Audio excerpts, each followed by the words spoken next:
هاقول لك النهارده على 8 طرق، ال8 طرق دول أنت لو اتبعتهم وأنت مشيت عليهم بالشكل المضبوط وبالشكل الصحيح، هتقدر إنك تجمّع شرط ال4000 ساعة مشاهدة، وهو أصعب شرط من شروط اليوتيوب في تحقيق الربح. كل اللي عليك دلوقتي إنك هتعمله إنك هتركّز معايا في اللي أنا هاقوله لك، وهتحاول إن أنت تمشي عليه بشكل صحيح وبشكل مضبوط. الحاجة الأولانية هي اللي أنا عايزك تعملها، وهي إنك تستمر على إنشاء المحتوى. الاستمرار على إنشاء المحتوى إحنا اتكلمنا فيه كتير جدًا خلال الفترة الأخيرة، وعرّفنا إن الاستمرار على إنشاء المحتوى بيعلّي فرصة ظهورك للجمهور بتاعك، وكمان بيعرّف اليوتيوب إن أنت مهتم بالمحتوى بتاعك، لأن اليوتيوب حرفيًا ما بيحبش منشئ المحتوى إن هو ينقطع عن القناة بتاعته بشكل كبير، ولا بيحب منشئ المحتوى إن هو يبتعد عن القناة بتاعته بشكل كبير، لأن أنت كل ما أنت بتبتعد عن قناتك كل ما فرصة مرات ظهورك بتقل للناس أو بتقل للجمهور اللي مهتم بالمحتوى بتاعك. فالاستمرار على إنشاء المحتوى هيعلّي فرصة مرات ظهورك، فبالتالي هيعلّي مشاهداتك، فبالتالي طبعًا كل ما دخل لك مشاهدات هيدخل لك ساعات، وبالتالي طبعًا لو المشاهد اقتنع بالمحتوى اللي أنت بتقدمه واقتنع بالشخص اللي هو قاعد قدام الكاميرا وقاعد بيقدم الحاجة، هيقدر ان هو يشترك في قناته بشكل بسيط وبشكل سريع وبشكل سلس. فانت كده الاستمرار على انشاء المحتوى انت بيكسبك ساعات، بيكسبك مشاهدات، بيكسبك كمان مشتركين، في حاله ان انت لو المشاهد اقتنع بيك واقتنع باللي انت بتقدمه،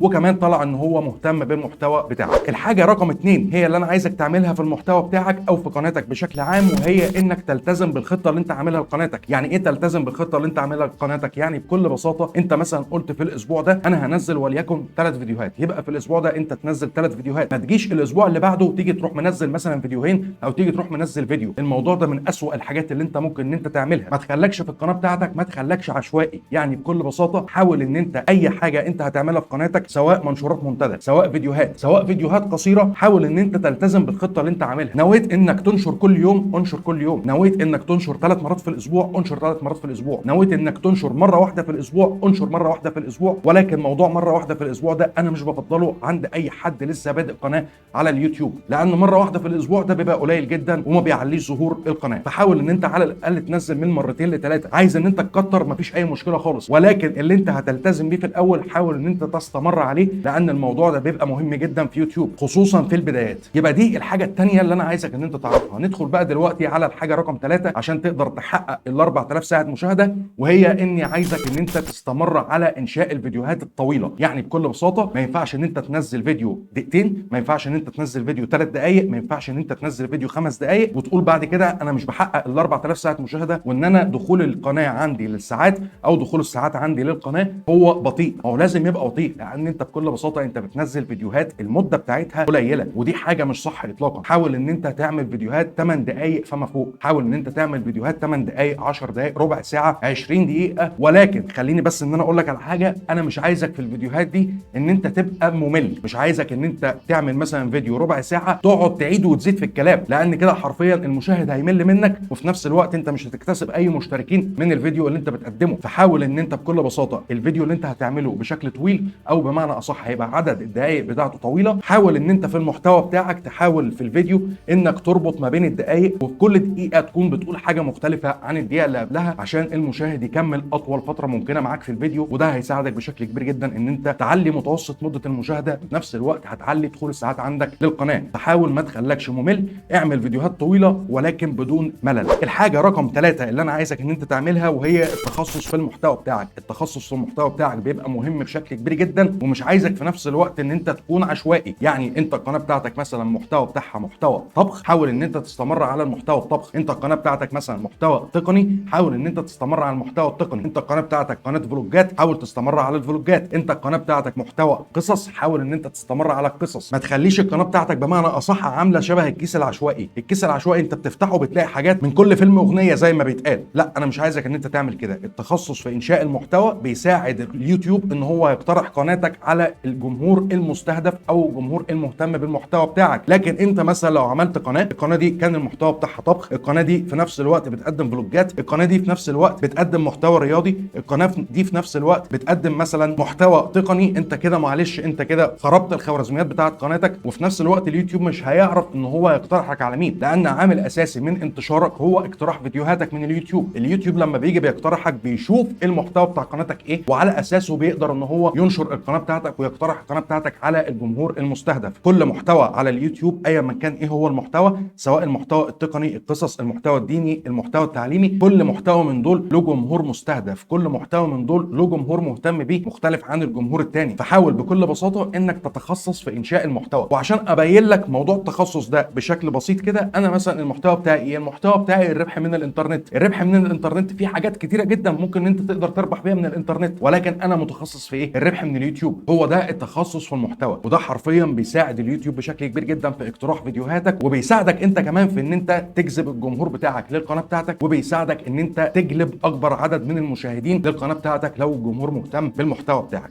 الحاجه رقم 4 اللي انا عايزك ان انت تعملها وهي البثوث المباشره. البثوث المباشره بتساعد بشكل كبير قوي في ان انت تحقق ال 4000 ساعه. اعمل بثوث مباشره على القناه بتاعتك، حاول ان انت تهتم بالبثوث المباشره، لان حرفيا هي بتبقى مغناطيس ساعات، بتدخل لك كميه ساعات على قناتك انت مش متخيلها. فحاول ان انت تعمل بثوث مباشره. حاول مثلا المحتوى بتاعك ايا من كان بقى تطلع مثلا تدردش مع الجمهور بتاعك. مفيش ما يمنع ان انت مثلا لو المحتوى بتاعك طبخ تطلعي مثلا تعملي بث مباشر وانت بتعملي طبخه معينه. المحتوى بتاعك مثلا محتوى تقني تطلع تتكلم عن احدث الحاجات الموجوده في التقنيات دلوقتي. المحتوى بتاعك محتوى تعليمي تطلع تتكلم مع الجمهور وتسال الجمهور عن اي اسئله هم حابين يسالوها. حابب مثلا تتكلم عن اي تحديثات موجوده. كل الكلام ده انت لو عملته حرفيا انت هتجمع ساعات بكل الاشكال الممكنه. بس عايز اقول لك على حاجه تحديدا في البث المباشر، حاول ان انت تبتعد عن البلاك سكرين. بلاش ان انت تعمل بث مباشر ويكون السكرين بتاعته تكون بلاك. يعني انا بشوف قنوات كتيره جدا بيعملوا بثوث مباشره، ولكن في البث المباشر لما بتيجي تتفرج على الفيديو بتلاقي ان البث المباشر بلاك سكرين. عايزك تبعد تماما عن الموضوع ده، لان هو ممكن يعمل لك مشكله في تحقيق الربح. فحاول انك تستغل موضوع البث المباشر وتعمل بثوث مباشره كتير جدا على قناتك، لانك هتلاقي انك بتجمع ال 4000 ساعه مشاهده في اسرع وقت ممكن. عارف ان موضوع البث المباشر ممكن ان هو يبقى عقبه في بعض الاوقات، وعارف ان هو ممكن يكون في الاول حاجه صعبه جدا، ولكن مع الوقت هتلاقي ان الدنيا معاك بتمشي بشكل مظبوط قوي. نيجي على الحاجه الخامسه اللي انا عايزك ان انت تعملها، ودي حرفيا ما تقلش اهميه عن اي حاجه انا قلتها في خلال الفيديو، وهي قوائم التشغيل. قوائم التشغيل انت بتجمع منها عدد ساعات كويس جدا، لان في حاجه انت مش عارفها، ان اليوتيوب لما بيجي بيقترح قناتك مش شرط ان هو يقترح قناتك عن طريق بوست منتدى، مش شرط ان هو يقترح قناتك عن طريق فيديو. يعني بكل بساطه انا مثلا لو شفت القناه بتاعتك ايا من كان انت محتواك ايه، او ايا من كان مين الشخص اللي بيتفرج عليا، ممكن انا اشوف القناه بتاعتك عن طريق قائمه تشغيل. مش لازم ان انا اشوف القناه بتاعتك عن طريق مثلا بوست منتدى او عن طريق فيديو، لا، ممكن ان انا اشوفها عن طريق قائمه تشغيل. ممكن انت تظهر لي في محركات البحث عن طريق قائمه تشغيل انت عاملها، لان اليوتيوب دلوقتي بقى بيعتمد على قوائم التشغيل في الاقتراحات بشكل كبير قوي. فحاول انك تعمل قوائم تشغيل، وحاول انك تهتم بقسم قوائم التشغيل في القناه بتاعتك، لان قسم قوائم التشغيل حرفيا مغناطيس ساعات. قوائم التشغيل اللي انت بتعملها، انت بتعمل كده بكل بساطه ان انت بتعمل مسلسل. المسلسل ده بيبقى مكون من حلقه 1 والحلقه 2 والحلقه 3 والحلقه 4 والحلقه 5 الى الحلقه مثلا 30 او 40 او ايا من كان. فانت بتجمع في قوائم التشغيل دي كل الفيديوهات بمعنى اصح اللي مربوطه ببعضها، فبتعمل زي المسلسل اللي انا بقول لك عليه ده. فلما يجي حد يتفرج على القناه بتاعتك، او حد يشوف قائمه التشغيل دي، او حد مثلا بيبحث عن حاجه او شاف قناتك ودخل على قسم قوائم التشغيل لقى الحاجه اللي هو عايزها او لقى الحاجه اللي هو مهتم بيها، ساعتها هيدخل قائمه التشغيل دي وهيتنقل من الفيديو الاول للفيديو الثاني للفيديو الثالث للفيديو الرابع للفيديو الخامس لغايه لما يخلص قائمه التشغيل كلها. وكل ده عائد عليك انت بالفايده في ان انت بتجمع ال 4000 ساعه. وحرفيا قائمه التشغيل دلوقتي لو انت قدرت ان انت تقعد فيها المشاهد، او بمعنى اصح مش قائمه التشغيل بس، قناتك عموما لو قدرت انك تقعد فيها المشاهد اطول فتره ممكنه، ده عامل اساسي وعامل رئيسي من ان اليوتيوب يقترح الفيديوهات بتاعتك بشكل كبير جدا. لان اليوتيوب دلوقتي ما بقاش بيعتمد على متوسط مده المشاهده بس في اقتراح القناه، لا، بقى بيعتمد كمان على انك تقعد المشاهد بتاعك في القناه بتاعتك اطول واكبر فتره ممكنه. فلما يلاقي ان المشاهد قاعد في القناه دي اطول فتره ممكنه واكبر فتره ممكنه، ساعتها بيبدا ان هو يقترح فيديوهات القناه على عدد كبير جدا من المشاهدين. فقسم قوائم التشغيل ده عايزك ان انت تهتم بيه بشكل كويس جدا، وعايزك ان انت تعمله بشكل كويس جدا،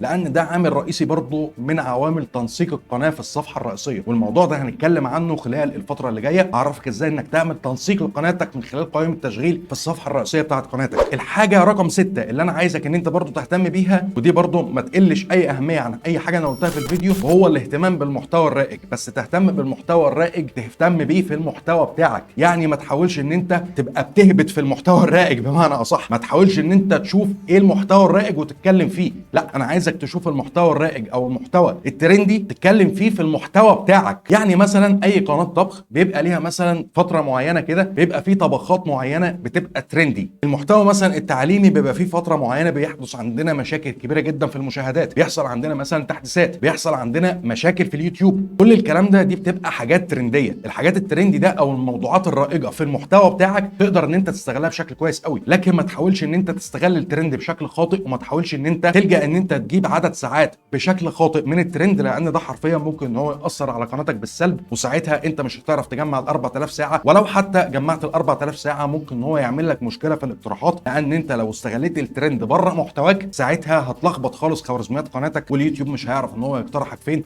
وممكن يقترحك على مشاهدين غير مهتمين اصلا بالمحتوى بتاعك. يعني انا هديك مثال بسيط جدا. كان في من فتره صغيره كده حدث حصل، وهو دخول قناه كريستيانو رونالدو الى منصه اليوتيوب. انا جيت لفيت الترند ده، بمعنى اصح جيت لفيته في المحتوى بتاعي. طب ازاي الكلام ده؟ انت المحتوى بتاعك عشان محتوى تعليمي، المحتوى بتاع كريستيانو رونالدو ده هو محتوى رياضي، ازاي قدرت ان انت تربط ما بين ده وده؟ انا هقول لك ازاي قدرت اربط ما بين ده وده. كريستيانو رونالدو كان قدر ان هو يحقق 24 مليون مشترك في 24 ساعه، فانا طلعت اتكلمت ازاي ان هو قدر يحقق ال 24 مليون دول في ال 24 ساعه، وطلعت اتكلمت ان هو دخل منصه اليوتيوب وان هو هيجلب عدد كبير جدا من المعلنين الى منصه اليوتيوب. عرفت ان انا قلبت الترند ازاي؟ عرفت ان انا اخد الترند ده من المحتوى الرياضي ادخله في المحتوى التعليمي، في الحاجه اللي انا بتكلم فيها، وهو ده كل اللي انا بتكلم فيه. ان انت حتى لو انت حابب انك تستغل ترند معين، حاول ان انت تلفه للمحتوى بتاعك لو هو فعلا ينفع ان هو يتلف للمحتوى بتاعك ويدخل المحتوى بتاعك، زي ما انا مثلا عملت كده واديتك المثال بتاع من شويه ده. لكن مثلا ما تكونش انت المحتوى بتاعك مثلا محتوى طبخ، وتيجي مثلا تعملي لي بس مباشر عن مثلا مباراه الاهلي والزمالك، ما تجيش مثلا انت يكون المحتوى بتاعك طبخ وتيجي مثلا تطلعي تتكلمي عن مثلا خبر معين حصل مثلا في البلد.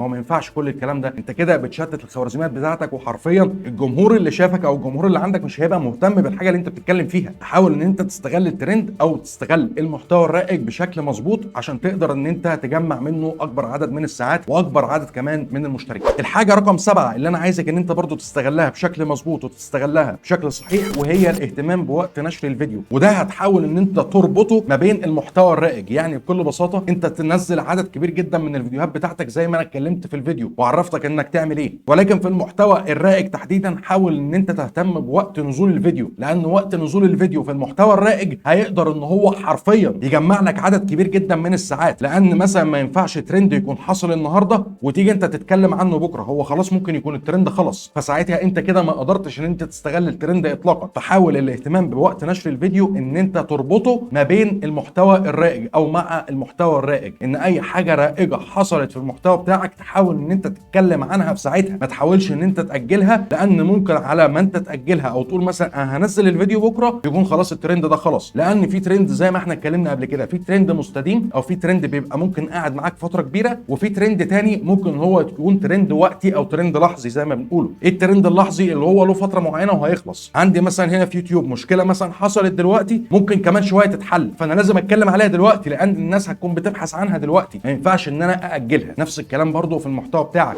الحاجه رقم 8 والاخيره، وهي اني عايزك تسال الجمهور بتاعك من خلال قسم المنتدى ايه الفيديوهات اللي هو مهتم بيها او ايه الفيديوهات اللي هو عايز يشوفها في محتواك على القناه بتاعتك. الموضوع ده هيفرق معاك جدا، لان انت لو في جمهور بيتابع قناتك وانت جيت سالته سؤال شبه ده في المنتدى او في قسم المنتدى بتاعك، وجا الجمهور قال لك على افكار فيديوهات وقدرت ان انت تعملها، هتقدر فعلا انك تجلب عدد كبير جدا من الساعات وعدد كبير جدا من المشاهدات. ومش عايزك تساله عن طريق قسم المنتدى بس، لا انا عايزك كمان تساله بحيث ان هو يرد عليك في التعليقات بتاعت الفيديو. يعني مثلا انا باجي بقول ساعات للمشاهدين ايه، لو عندك اي فكره لاي فيديو اكتبها لي في التعليقات. فانت حاول تسال الجمهور وتخليه ان هو يتفاعل اصلا معاك عن طريق التعليقات. حاول ان انت تساله عن طريق قسم المنتدى، وساعتها برضه لو قال لك على فكره فيديو ولقيت ان فكره الفيديو دي اتكررت، حاول ان انت تعمل فكره الفيديو دي، لان فكره الفيديو دي هتجيب لك اكبر عدد ممكن من الساعات على القناه بتاعتك. حاول انك تهتم بالثمان حاجات اللي انا قلت لك عليهم دول وتعملهم بشكل مظبوط وتعملهم بشكل صح، وساعتها حرفيا هتشوف الموضوع فرق معاك ازاي. لو عندك بقى اي استفسار او عندك اي سؤال اكتب لي تحت في الكومنتات وهرد عليك. لايك وشير وسبسكرايبك، واشوفك الفيديو الجاي. سلام.